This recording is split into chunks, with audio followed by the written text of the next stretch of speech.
বিসমিল্লাহির রহমানির রহিম। আসসালামু আলাইকুম ডিয়ার লার্নার্স। আজকে আবার আপনাদের সামনে নতুন একটি ভিডিও নিয়ে হাজির হলাম। আশা রাখি সবাই আমার এই নতুন চ্যানেলটিকে সাবস্ক্রাইব করে লাইক কমেন্ট শেয়ার করে পাশে থাকবেন। আজকের আলোচ্য বিষয় হচ্ছে ট্রান্সফরমেশন অফ সেন্টেন্স। আমরা কিভাবে এক বাক্য থেকে অন্য বাক্যে রূপান্তর করব, আজকে সেই বিষয় নিয়ে আলোচনা করব।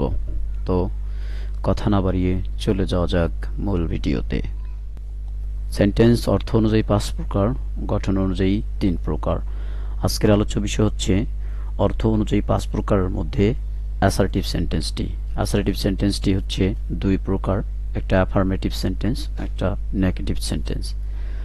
কিভাবে আমরা অ্যাফার্মেটিভ থেকে নেগেটিভ করব সেই বিষয়ে এখন আলোচনা করব।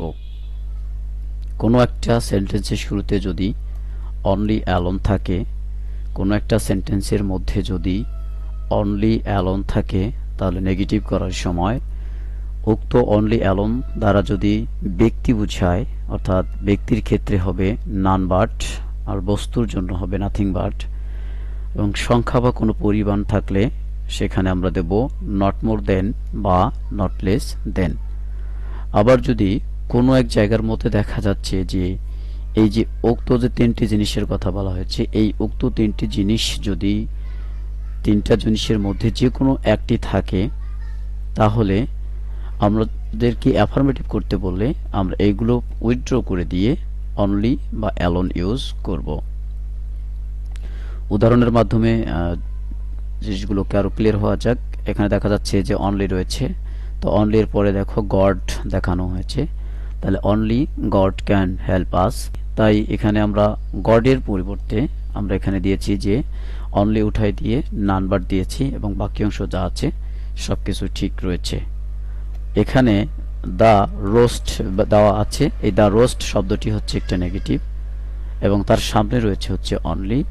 এই অনলিটা থাকার কারণে এবং এখানে বস্তু থাকার কারণে আমরা এখানে দিচ্ছি নাথিং বাট। বাকি অংশ সামন পিছনে যা আছে সবকিছুই ঠিকঠাক মতো রয়েছে। আবার এখানে দেখা আছে যে শিমুল ইজ অনলি 16। যেহেতু এখানে বলা হয়েছে শিমুল ইজ অনলি 16, এটা একটা সংখ্যা পরিমাণ যেটা রয়েছে, তো আমরা অনলিটাকে তুলে দিয়ে এখানে লিখতে পারি নট মোর দেন অথবা নট লেস দেন, দুইটার যে কোনো একটা আমরা ব্যবহার করতে পারতেছি। আবার যেটা বললাম যে এই ধরনের বাক্যগুলোকেই যদি আমরা আবার নেগেটিভ থেকে অ্যাফার্মেটিভ করতে যাই, তখন আমাদের এই যে none but, nothing but, not more than, not less than যেটা দেওয়া থাকবে নেগেটিভ সেন্টেন্সে, এইটা উইথড্র করে আমরা অনলি বা অ্যালোন ব্যবহার করব। এবার যে রুল 2তে বলা হয়েছে must, have to, has to, এবং এরপরে ভার্বের 1 নম্বর ফর্ম থাকবে।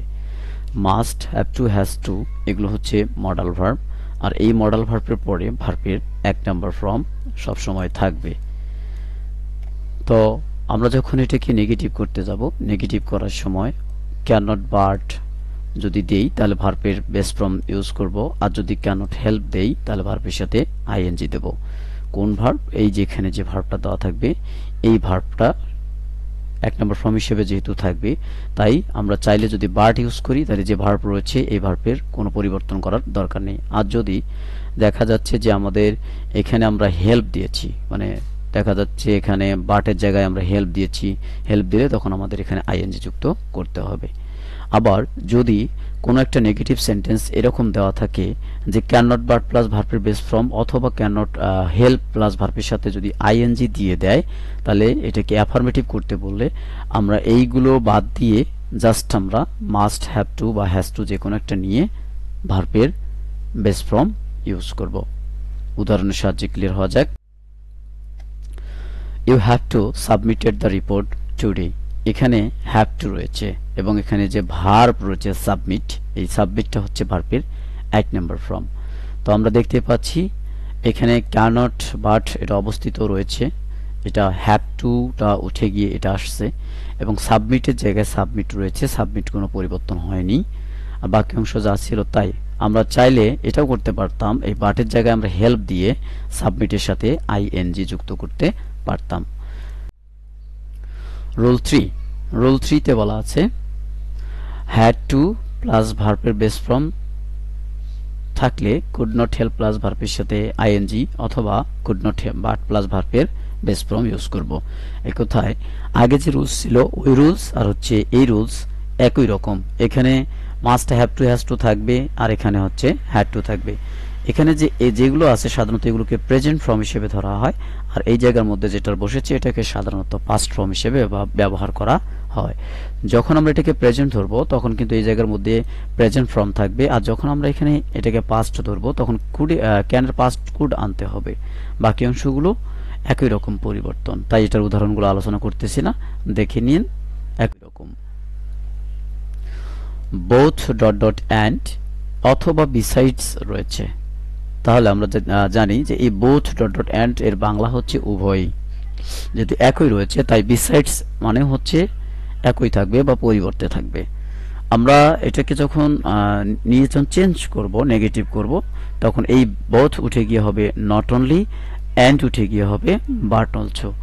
এটা এইভাবে আমরা নেগেটিভ করব। এই যে দুটো কনজাংশন রয়েছে both dot dot and, not only dot dot but also, এগুলোকে বলা হয় কারেক্টলেটিভ কনজাংশন। এগুলোর ব্যবহার সবচেয়ে খুবই সহজ।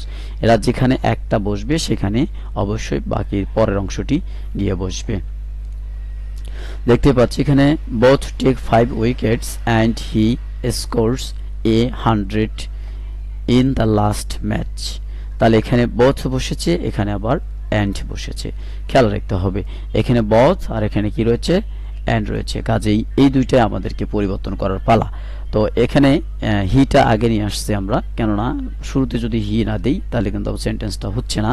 তো এই জন্য আমরা জানি যে বোথ নিয়েছি। এই জায়গায় আমার সাবজেক্ট ছিল, সরি এই জায়গায় সাবজেক্ট আমার মিচিং হয়ে গেছে, তো এই জায়গায় হি হবে। তো আমরা হিটা আগে দিয়েছি, তারপরে এই যে বোথ ছিল, এই বোথ আর হচ্ছে অ্যান্ড, আমরা এই দুটাকে পরিবর্তন করব। করার পরে এখানে আমরা বোথ উঠে গিয়ে হবে নট অনলি, তারপরে হচ্ছে অ্যান্ড উঠে গিয়ে হবে বাট অলসো, আর বাকি অংশগুলো যা ছিল তার সবই ঠিক থাকবে। আবার যদি এই বাক্যটাকে নেগেটিভ আকারে দেওয়া থাকে তাহলে আমরা অ্যাফার্মেটিভ করার সময় এই রুলসটাকেই ঘুরিয়ে দেব। যেমন হচ্ছে কোনো বাক্যের মধ্যে যদি নট অনলি দ্বারা থাকে এবং পরে যদি দেখা যাচ্ছে যে বাট অলসো থাকে, তাহলে নট অনলির জায়গার মধ্যে আমরা বোথ ইউজ করব এবং বাট অলসো উঠে গিয়ে আমরা অ্যান্ড ইউজ করব, দিলেই আমাদের সব হয়ে যাচ্ছে। রুল 5 এর মধ্যে বলা হয়েছে এভরি বা অল প্লাস নাউন থাকলে আমরা যখন নেগেটিভ করতে যাব, এভরি অল প্লাস নাউন থাকলে নেগেটিভ করার সময় আমরা লিখব হচ্ছে দেয়ার ইজ অথবা was no plus noun plus but বসবে, হ্যাঁ, অথবা উইদাউটের কথাও বলা আছে। কিভাবে আমরা বুঝবো? তাহলে যদি এইখানে প্রেজেন্ট টেন্স হয় তাহলে আমরা ইজ দ্বারা কনভার্ট করব, আর যদি পাস্ট হয় তাহলে আমরা ওয়াজ দ্বারা কনভার্ট করব। তারপরে আমরা এখানে বাট এবং উইদাউট দুটোর যে কোনো একটা ব্যবহার করতে পারবো।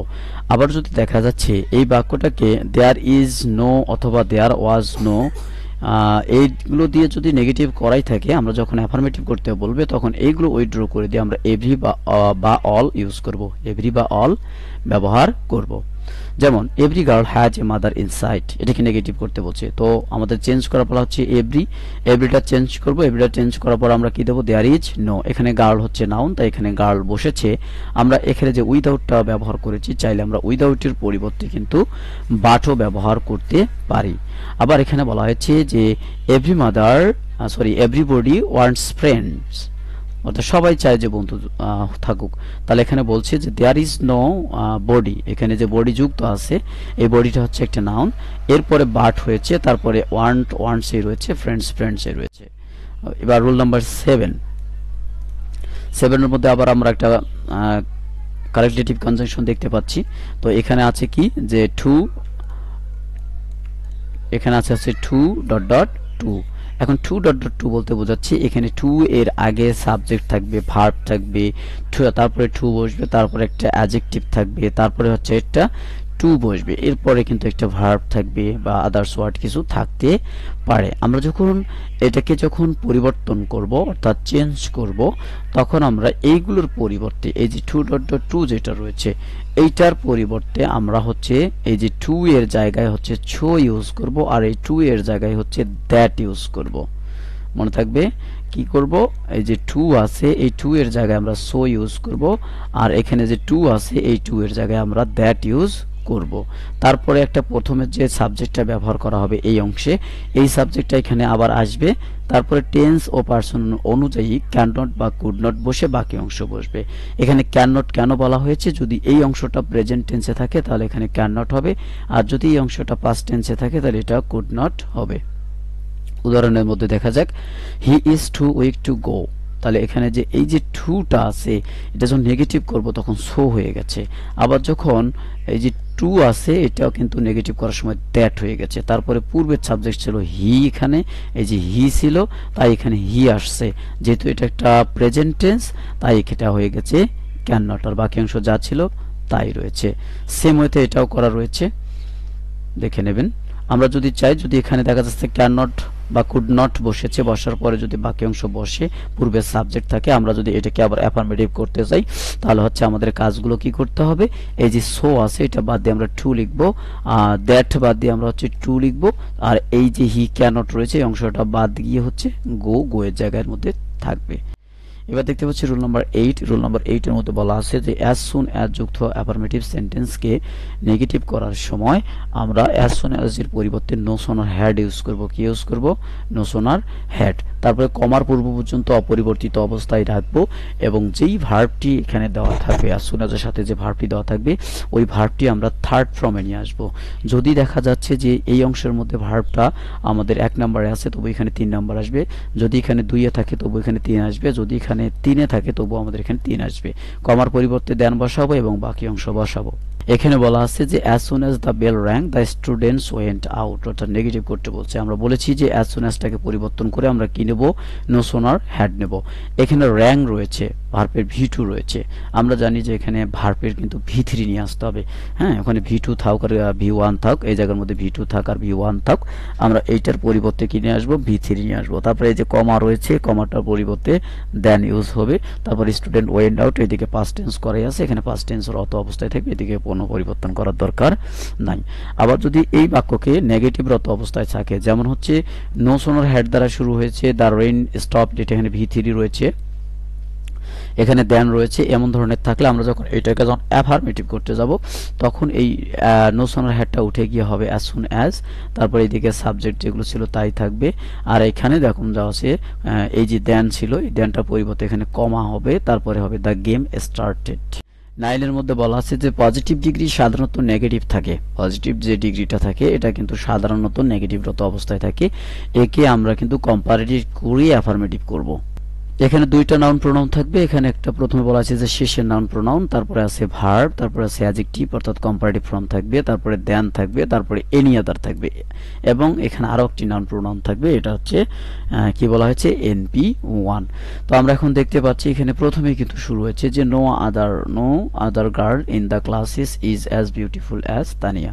তো এখানে যে গার্ল রয়েছে, গার্লটা একটা কমন নাউন, আর এখানে তানিয়া এটা একটা প্রপার নাউন। তো এটা একটা নাউন, এটাও একটা নাউন।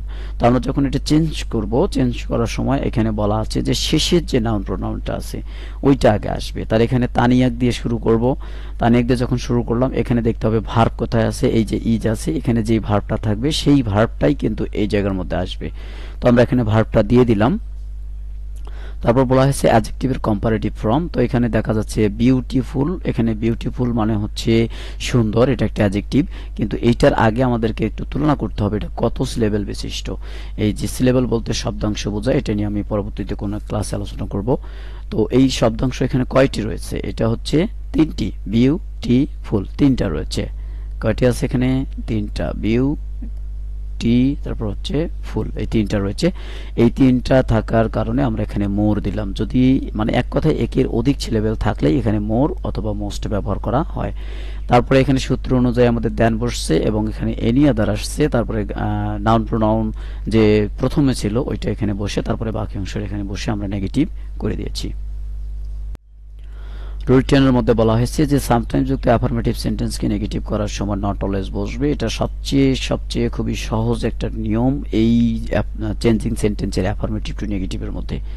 শুধুমাত্র এখানে বলা আছে সামটাইমসটা পরিবর্তন হয়ে নট অলওয়েজ বসবে, আর বাকি সবকিছু এখানে ঠিক থাকবে। যেমন বলছি হি সামটাইমস ভিজিট মি, তার মানে এটা যখন চেঞ্জ করবো এটা হবে he not always visit me, সে সব সময় আসে না। অলওয়েজ যুক্ত অ্যাফার্মেটিভ সেন্টেন্সকে নেগেটিভ করার সময় নেভার ইউজ করব, এবং যেই ভার্বটি থাকবে সেই ভার্বের একটা অপোজিটিভ ভার্ব ব্যবহার করব। অপোজিটিভ শব্দের অর্থ হচ্ছে বিপরীত, আমরা বিপরীত ভার্ব ব্যবহার করব।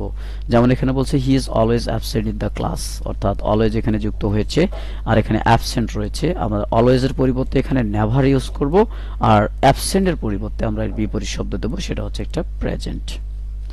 তো এখন অনেকে আছে যে আমরা এই নেগেটিভ ওয়ার্ড বা বিপরীত শব্দগুলো আমরা কোথায় পাবো, এই বিপরীত শব্দগুলো আমি নিচের মধ্যে দিয়ে দিয়ে রেখেছি, আপনার চাইলে এটাকে স্ক্রিনশট দিয়ে রাখতে পারেন।